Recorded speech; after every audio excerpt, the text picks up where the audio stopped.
Baya OPTV kanuba bɛɛ lajɛlen assalamu alaikum aw bɛɛ lajɛlen foli n'u ka bɛn aw ka waati ma ye aw ye an ka bɔlɔlɔ sira kan ni an kuma fɔ Baya OPTV web TV don ni an ka jamukan kura ye jamukan min na to ka di aw ma dɔgɔkun kɔnɔ siɲɛ kelen a bɛna boli minnu kan an ka dugu kunnafoni anw ka dugu kunnafoni anw ka dugu kunnafoni ye jamukan jumɛn seko ni dɔnko b'o la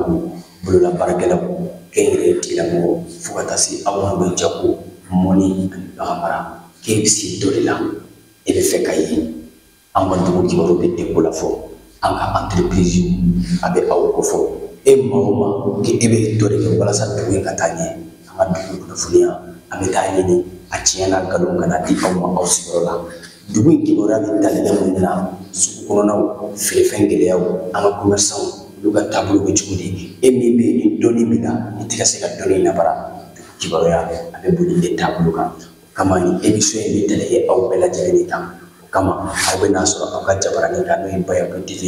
dɔgɔkun kɔnɔ siɲɛ kelen a bɛ na se aw ma aw balimakɛ Mustafa Bagayogo fɛ aw b'a di aw minnu bɛ yen n'aw bɛ fɛ ka nin jamukan in jukɔrɔma don n'an ko ma ko k'a sponsoriser a y'aw teliya joona a b'a ma i kɛra dugumana la kɛ aw bɛ numero min sɔrɔ yen a bɛ se k'u wele an ka marketing ɲɔgɔn sɔrɔ jamukan in ka jukɔrɔma don k'a ban ka se ka san sɔrɔ